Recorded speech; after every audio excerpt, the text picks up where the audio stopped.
$1,000, the young man sneered, his voice a sharp, arrogant crack in the rhythmic pop, pop, pop of the shooting range. The sound carried, loud enough for half the people present to turn their heads. My AR against that firewood. He jabbed a thumb, adorned with a tactical glove, toward the worn wood and steel cradled in Arthur Pendleton's arms. The old man didn't flinch, his gaze, pale blue and webbed with the fine lines of 82 years, remained fixed on the distant silhouette of the 300-yard target. You couldn't hit the berm with that relic, Grandpa. The kid's two friends, clones in Oakley sunglasses and 5'11" pants, snickered in unison. Arthur said nothing. He simply worked the bolt of his M1 carbine, the motion fluid and economical. The sound it made, a soft, metallic schlick-schlack, was one he knew better than his own heartbeat. The kid was right about one thing. The rifle was a relic. But it was his relic. If you believe a man's character is forged in fire, comment honor below. Arthur Pendleton lived in a world of quiet routines.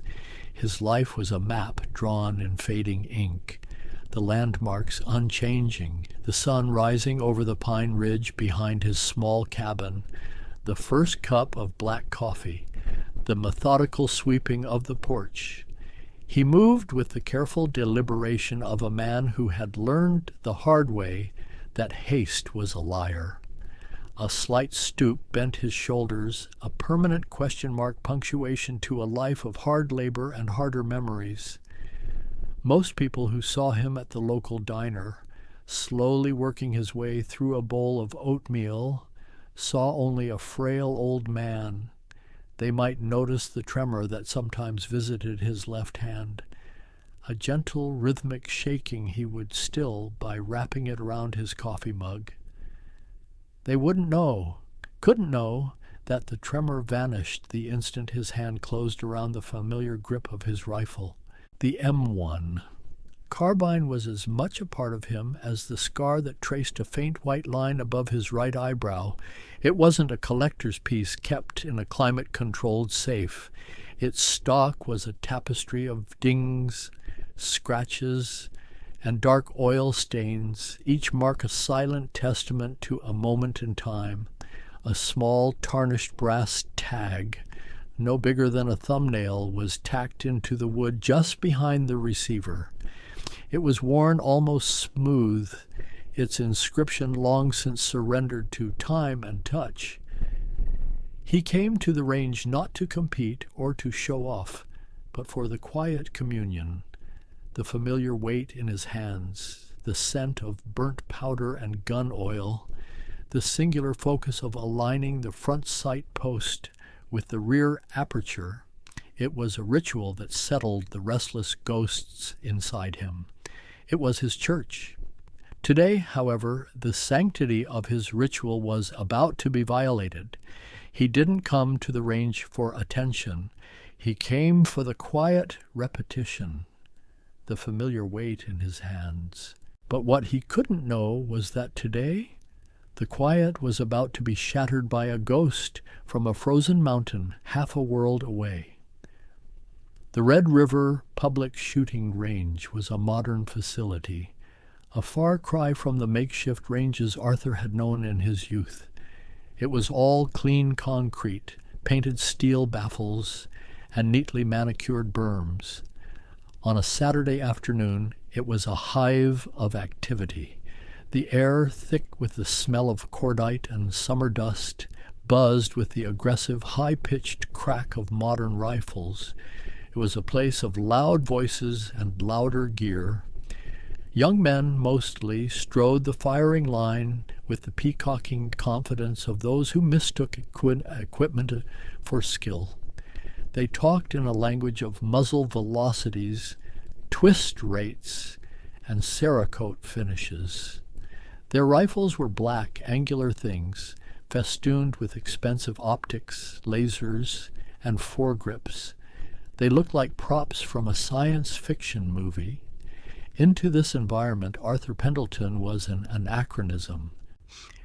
He carried no oversized range bag, only the simple canvas sleeve that held his carbine. His ammunition came from plain cardboard boxes, not polymer magazines with witness windows. He was an analog man in a digital age. Supervising it all from a small shaded tower was Ben Carter, the range safety officer. At 22, Ben was barely older than the rifles some of these guys carried.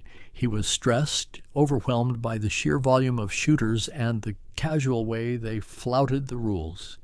His job was to be an authority figure, but it was hard to project authority when confronted by groups of men his age or older, armed with thousands of dollars in gear and an unshakable belief in their own expertise. He watched the old man, Arthur, set up his station at Lane 12. He noted the ancient rifle, the slow, deliberate movements. A flicker of pity touched him. He saw a lonely senior, maybe a bit out of his depth, clinging to a piece of the past. It was a common sight, these older vets showing up with their Garans and carbines, trying to recapture a piece of their youth. Ben made a mental note to keep an eye on him, to make sure he was safe. He couldn't have been more wrong. In fact, he was looking at the most dangerous man on the entire property. The trouble started subtly. A few sideways glances from Lane 11, where the young man, Kyle, and his friends had established their tactical kingdom. Then came the stage whispers, meant to be overheard. "Hey, be careful with that thing, Pops. The wood looks like it might have termites." A soft chuckle from his friends. Arthur ignored it. He was a stone in a river, letting the current of their mockery flow around him. He methodically laid a worn wool blanket on the concrete bench, placing upon it his carbine, 2 15-round magazines, and a small box of .30 caliber cartridges. He loaded the magazines with a practiced rhythmic press of his thumb. Click, click, click. The sound was a meditation. He took his shooting glasses from his flannel shirt pocket, breathed on the lenses, and polished them with a soft cloth. Kyle watched this slow, meticulous process with growing impatience. "You need help loading that?" "Looks complicated." Arthur slid a magazine into the well. It seated with a solid, satisfying clunk. He pulled back the operating rod handle and let it fly forward, chambering the first round. He still said nothing. He placed a simple sandbag on the shooting rest, settled the rifle into it, and leaned forward, his cheek finding the stock like an old friend. He closed his eyes for a full 3 seconds, taking a single slow breath that seemed to draw in all the chaos of the range and exhale it as pure stillness. He opened his eyes, acquired the sight picture, and gently squeezed the trigger. The carbine jumped against his shoulder with a modest bark, a sound utterly different from the sharp crack of Kyle's AR-15. Through his spotting scope, Arthur saw a small, dark hole appear in the paper target, just high and to the right of the center bullseye at 100 yards. A sighter. He made a minute adjustment to his rear sight. A familiar dance of thumb and steel. The silence from Lane 11 was, for a moment, more telling than their noise. Kyle couldn't stand it. The old man's silence, his precision, his infuriating calm, it was a personal affront. It was a quiet rejection of everything Kyle believed in. That newer was better. That technology was king. That his expensive, heavily modified rifle made him an expert. He had to prove his dominance. He slammed a fresh magazine into his AR-15. "All right, watch this, Grandpa. This is how it's done." Ben from the tower saw what was coming. "Lane 11, slow your rate of fire," he called over the loudspeaker, his voice tinny and lacking conviction. Kyle ignored him. He braced the rifle and unleashed a string of 5 shots in less than 3 seconds. The rifle bucked and roared, spitting brass casings in a glittering arc. He stood up, puffed out his chest, and gestured to his target. "See that? That's a sub-MOA group right there. That's what a modern fighting rifle can do." His friends murmured their approval. Arthur, meanwhile, had fired another shot, and another, and another. Each one was preceded by the same ritual of breath and stillness. After his 5th shot, he set the rifle down, picked up his spotting scope, and studied his target. 5 holes, clustered so tightly they could be covered with a silver dollar, all within the 9 ring. It was good, honest shooting. But then Arthur did something that truly baffled Kyle. He retrieved his target and walked it back, past the 100-yard line, past the 200-yard line, all the way to the steel gongs hanging at 300 yards. He hung a fresh paper target on the farthest rack. The distance transformed the black bullseye into a mere speck. Firing with iron sights at that range was a feat of exceptional skill.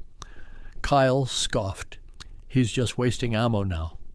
But then came the soft thwack of Arthur's carbine, followed a second later by the faint, satisfying ping of a bullet hitting steel, and another, and another. That was what broke Kyle's composure. The idea that this old man, with his antique weapon, could so effortlessly accomplish something that was a genuine challenge for him was intolerable. He strode over to Arthur's lane. The mockery was gone, replaced by a raw, confrontational edge. "No way you're making those shots consistently. That's a fluke." Arthur finally turned to look at him. His eyes were calm, but there was a depth to them, a weariness that went beyond age. "It's not a fluke if you do it on purpose," he said, his voice a low, gravelly rasp. And that's when Kyle, fueled by ego and the validation of his friends, laid down the challenge that would change everything. Kyle thought he was in control, a young lion toying with a mouse. What he failed to understand was that the old man wasn't a mouse, and this wasn't a game.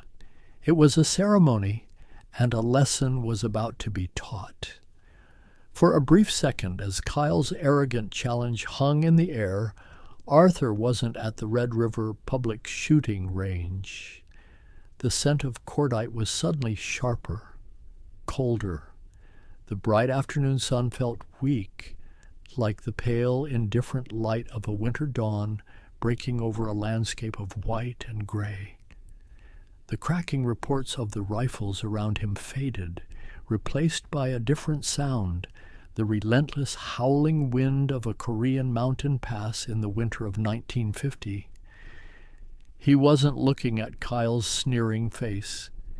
He was seeing the face of Private Jimmy O'Connell, a boy of 19 from Ohio, with freckles and a perpetual optimism that no amount of cold or fear could seem to extinguish.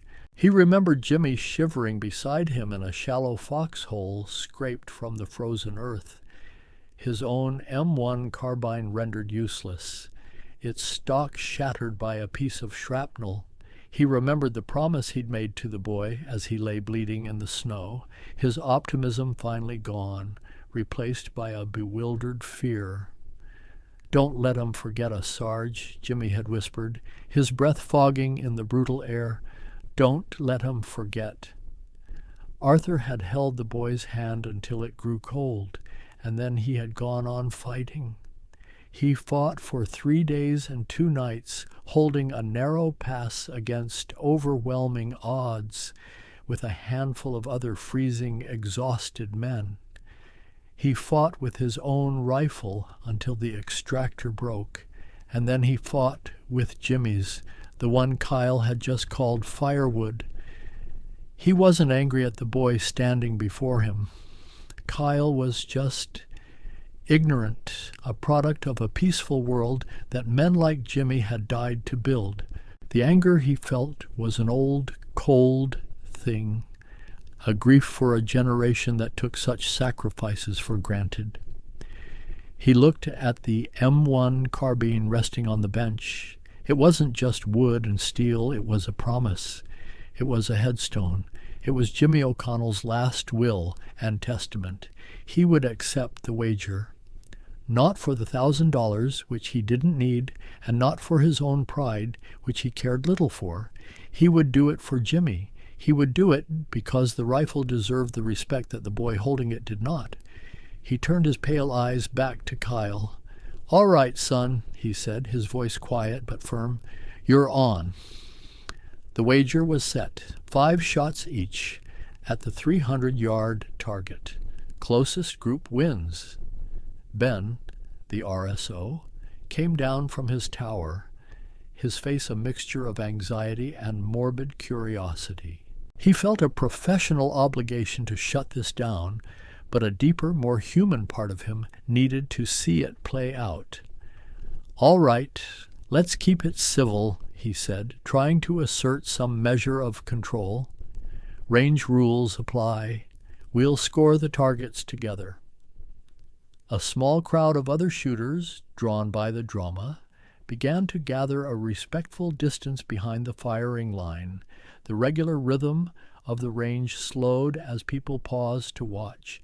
Kyle went first. He lay prone on the concrete, his AR-15 resting on a sophisticated bipod. He fiddled with the turrets on his expensive scope, a Leupold Mark 5 HD that cost more than Arthur's entire cabin. He took his time, breathing deeply, trying to mimic the calm he'd seen in the old man. He fired his 5 shots with deliberate, spaced-out precision. The rifle's report was sharp and authoritative. When he was done, he stood up with a confident smirk, convinced he had produced a group that was simply unmatchable. Then it was Arthur's turn. He didn't change a thing. He lay on the worn wool blanket, settled the carbine into the simple sandbag, and found his cheek welled. The crowd murmured. They saw the simple iron sights, the lack of modern equipment. To them, this looked like a foregone conclusion. Arthur closed his eyes, took his slow breath, and became perfectly still. Thwack. A pause. Thwack. Another pause. He worked the action with an economy of motion born from firing thousands of rounds under the worst conditions imaginable. Thwack, thwack, thwack. 5 shots. He didn't get up immediately. He lay there for a moment, his eyes closed again, as if listening to an echo only he could hear. Then he slowly pushed himself to his feet, his joints protesting with a quiet groan. "Cease fire," Ben called out. "The range is cold. We'll retrieve the targets." He, Kyle, and Arthur walked the long 300 yards in silence. When they reached the target stand, everyone stopped. Kyle's target was impressive. A tight vertical string of 5 holes about 3 inches across, well centered. A testament to a fine rifle and a decent shooter. Then they looked at Arthur's. The crowd behind them gasped. 5 holes clustered in a single ragged group no bigger than a man's fist, just off the bullseye. It was an astonishing feat of marksmanship, a group that would be respectable with a modern scoped rifle. With 70-year-old iron sights, it was nearly impossible. The silence that fell over the small crowd was heavy. But this silence was nothing compared to the one that would fall when a black sedan, currently 10 miles away, turned onto the long gravel road leading to the range. No way. Kyle's face was a mask of disbelief, quickly curdling into ugly suspicion. He stabbed a finger at Arthur's target. "That's impossible. He cheated. There's no way he shot that group with that piece of junk." The accusation hung in the air, sharp and poisonous. Ben stepped between them. "I was watching the whole time, Kyle. He didn't cheat. He just outshot you." Kyle wasn't listening. His ego, shattered by a man his grandfather's age, was lashing out, seeking any explanation other than the simple, humiliating truth. He must have a hidden scope, or maybe these are old holes. "I'm not paying some cheating old fossil $1,000. The word fossil struck a nerve. The other shooters, who had been impressed by Arthur's skill, now looked at Kyle with open distaste. The atmosphere shifted from competitive tension to outright hostility.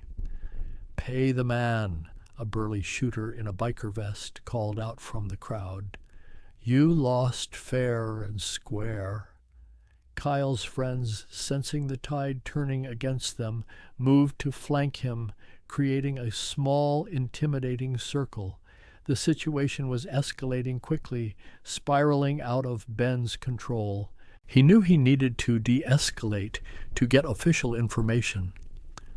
"Sir," he said, turning to Arthur, his voice now laced with a newfound respect, "for the incident report, I need your full name."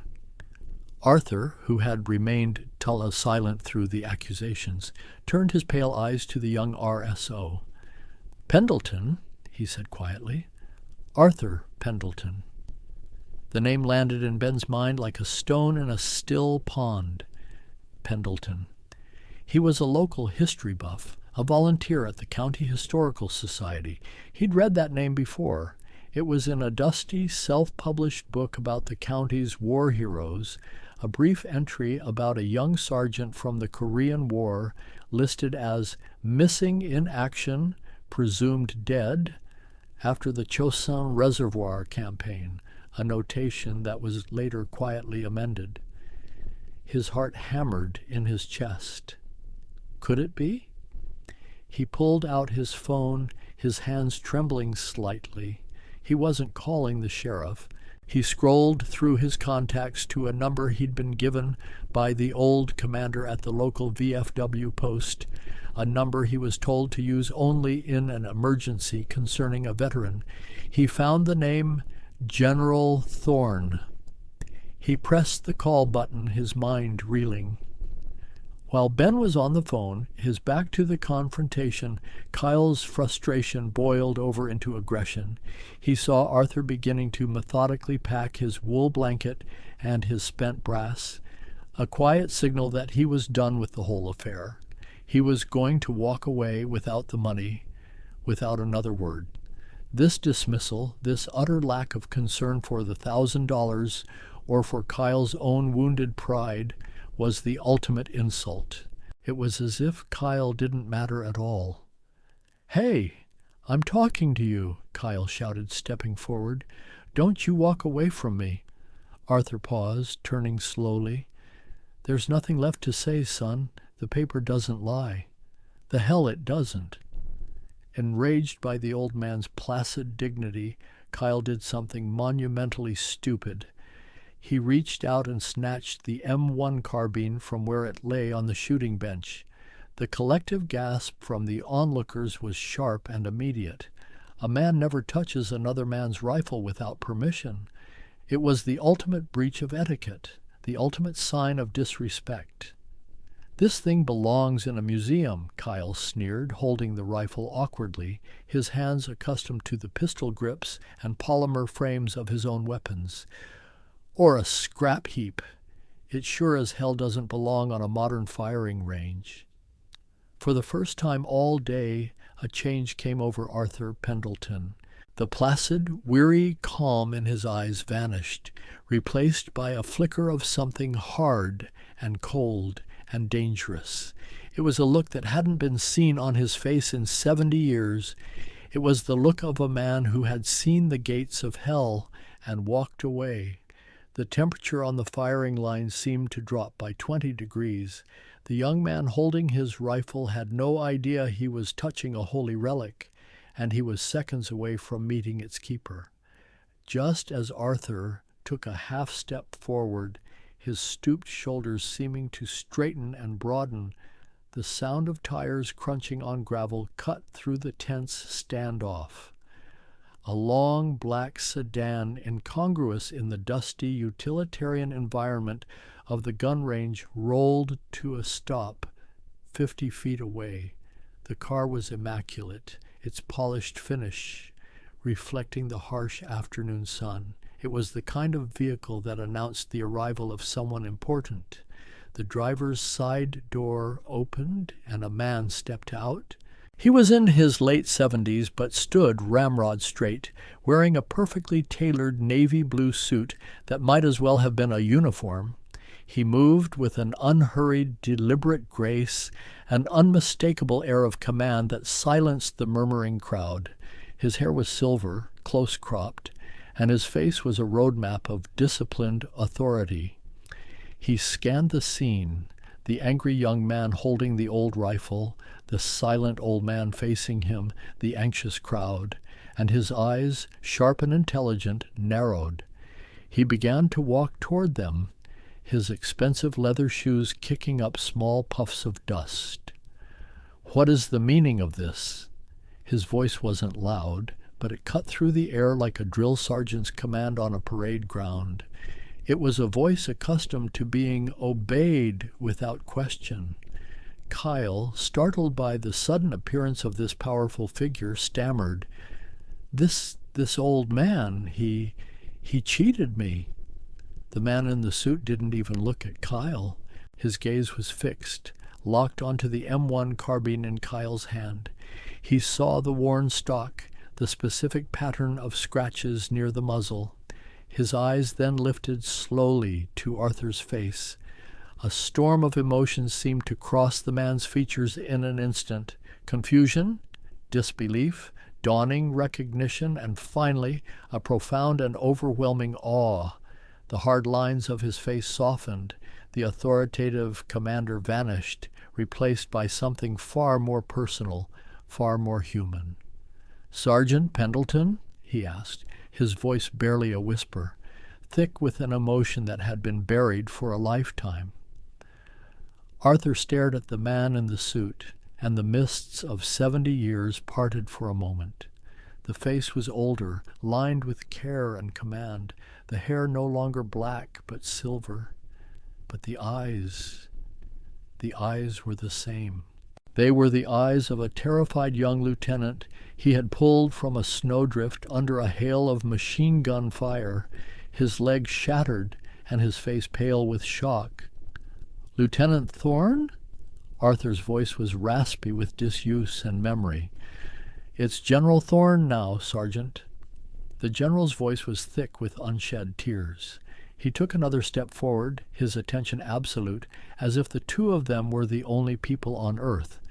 He then turned his gaze, now as hard and cold as glacial ice, upon Kyle. "Son," he said, his voice dropping to a low, dangerous growl, "put the sergeant's rifle down, now." Kyle, utterly bewildered by the exchange, numbly did as he was told, placing the carbine back on the bench as if it were burning hot. General Thorne ignored him, his eyes still locked on Arthur, but his next words were for the entire assembled crowd. "Do you have any idea who this man is?" he asked, his voice ringing with a power that commanded total attention. "Do you have any idea whose rifle you were holding?" He didn't wait for an answer. He gestured toward Arthur, his hand trembling slightly. "You are standing in the presence of Sergeant Arthur Pendleton, United States Army.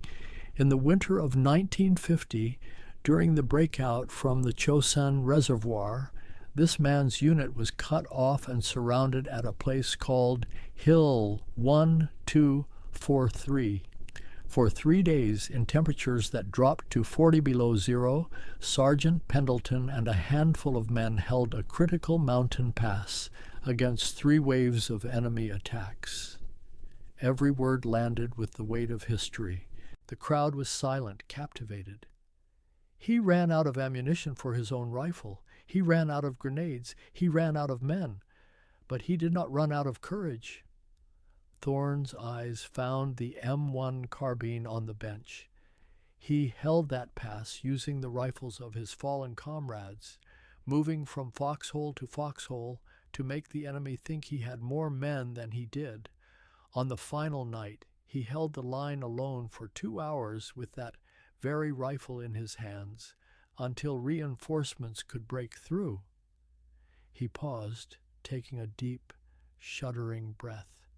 He repeatedly exposed himself to machine gun and mortar fire to pull wounded men back to cover. One of those men was a young second lieutenant with a shattered femur who was freezing to death in the snow. That lieutenant was me. Every word landed like a hammer blow. Kyle's face went from red with anger to sheet white with shock and shame. The rifle on the bench suddenly felt like it weighed 1,000 pounds. But the general wasn't finished. The most devastating part of the story was yet to come.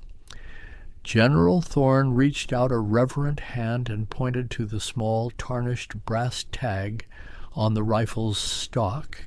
His finger hovered over the worn metal. "This," he said, his voice cracking with emotion, "is not a unit marker. It's not a serial number. It's a name. It's so worn you can barely read it anymore, but it says J. O'Connell." He looked from the tag to the stunned faces of the crowd, his gaze finally settling on Kyle, who looked as if he might be sick. Private James O'Connell was the rifle's original owner. He was 19 years old. He was a radio operator from Sandusky, Ohio. He died in Sergeant Pendleton's arms on the second day of the siege. His last act on this earth was to push this rifle into the sergeant's hands and make him promise to carry it for him, to get it home. The general's voice dropped to a near whisper, a sound of profound respect that seemed to suck all the air from the range. Sergeant Pendleton has kept that promise. For more than 70 years, he has been the keeper of that boy's memory. That isn't a piece of firewood, son. That is a headstone. That is a sacred oath made in blood and ice. The full crushing weight of what had happened descended upon Kyle. It wasn't just that he had lost a bet or been outshot. It was that he had, through his arrogance and ignorance, desecrated something holy. He had mocked a hero and defiled a memorial. The tactical gear he wore so proudly suddenly felt like a cheap costume. The expensive rifle he cherished seemed like a hollow toy. He stumbled forward, his entire body shaking. He tried to hand the rifle back to Arthur, but his hands trembled so badly he almost dropped it. He fumbled in his wallet, his fingers clumsy and numb, and pulled out a thick wad of bills. 10 $100 bills. He pushed them toward Arthur. "Sir," he choked out, the word alien and painful in his mouth. "Sir, I'm sorry. Please." Arthur looked at the money, then at the young man's crumbling face. He saw not an enemy, but a boy who had just received the hardest lesson of his life. With a gentleness that was devastating in its own right, he reached out and gently pushed Kyle's hand and the money away. "Keep it," Arthur said, his voice soft. "Buy a history book." General Thorne stepped forward and placed a heavy, comforting hand on Arthur's shoulder. The two old soldiers, a 4-star general in a bespoke suit and a retired sergeant in worn flannel, looked at each other. No words were needed. In that shared gaze was the unspoken language of shared trauma, of survival, of a bond forged in the crucible of a forgotten war. It was a moment of profound, silent communion that excluded everyone else on the firing line. Ben, the young RSO, approached them, his feet shuffling on the gravel. His face was a mask of shame and awe. He felt like an idiot for his earlier pity, for his failure to control the situation, for his own ignorance.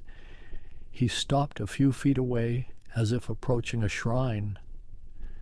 "Mr. Pendleton," he began, his voice cracking, He corrected himself. "Sergeant Pendleton, sir, your range fees, they're covered. For life. Anything you need, anytime you want to come here, it's on the house." Arthur simply gave him a slow, gracious nod of his head. It was then that the sound began. It started with a single person in the back of the gathered crowd, a slow, deliberate clap. Then another joined in, and another. It wasn't the loud, whooping applause of a sporting event. It was a somber, rhythmic, deeply respectful ovation. It was the sound of dozens of people, strangers, acknowledging the presence of quiet greatness, of history made flesh. They were clapping for the shooting, yes, but they were clapping for more, for the quiet dignity, for the kept promise, for the unassuming hero who had walked among them, unrecognized. Kyle stood frozen in the middle of it all, the $1,000 still clutched in his fist. The applause was a verdict, each clap a judgment against his arrogance. He had never felt so small, so utterly and completely humbled. He looked at the old man, now being treated with the reverence of a king, and understood that he had just lost more than a bet. He had lost his certainty, his swagger, and his foolish pride, and in doing so had been given a chance to find something far more valuable. The sound of the applause would fade, and the crowd would disperse, but the events of that day had started a ripple that would change more than just one young man's perspective. In the week that followed, the story of what happened at the Red River Range rippled through the local community.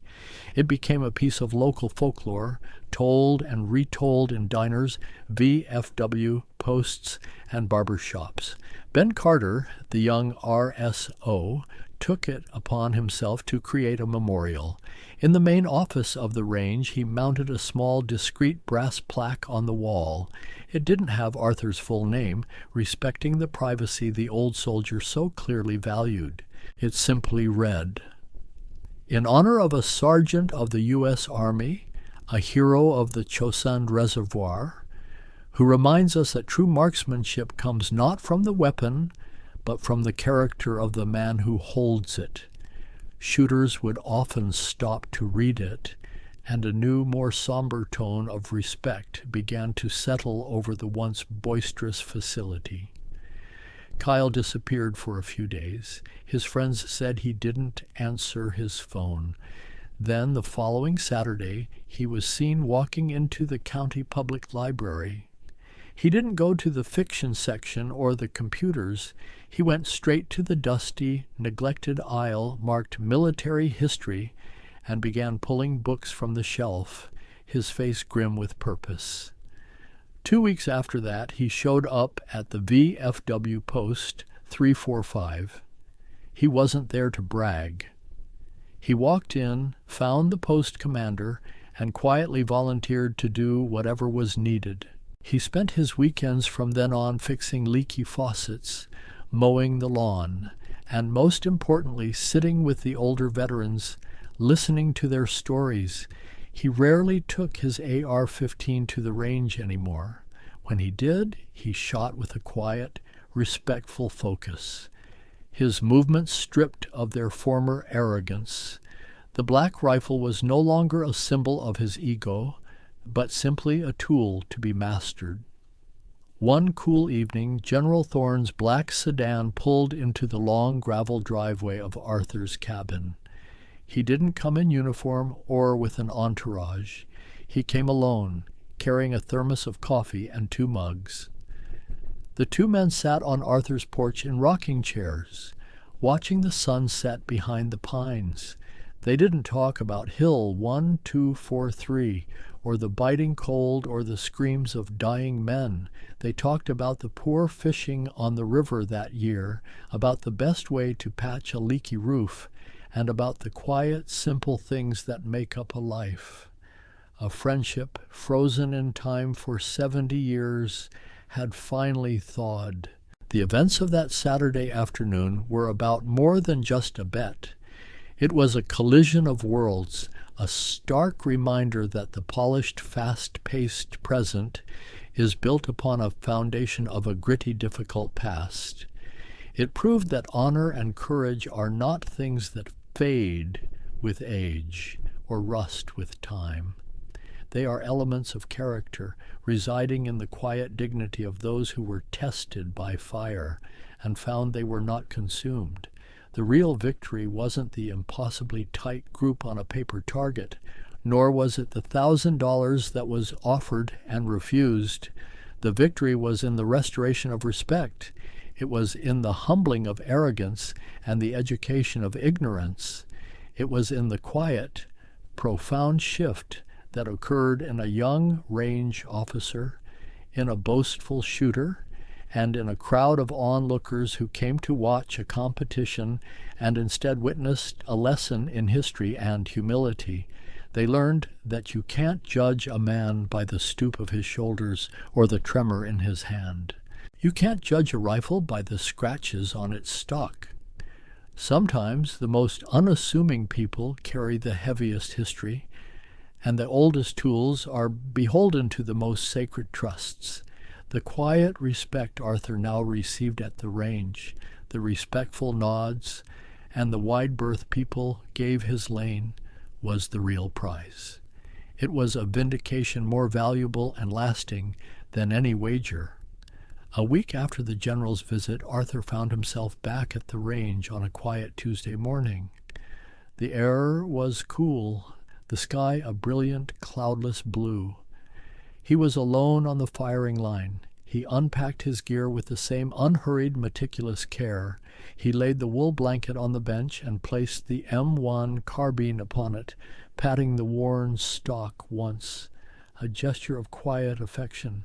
He looked down range at the distant target, a small dark speck in a field of brown earth. He shouldered the rifle, the wood cool against his cheek. He closed his eyes, took a single slow breath, and in the perfect stillness of the moment, the tremor in his left hand was completely, utterly gone. He was at peace.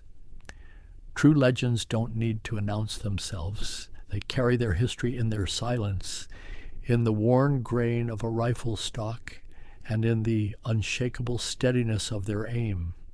If stories like this remind you of the quiet heroes who walk among us every day, subscribe for more tales of honor and respect.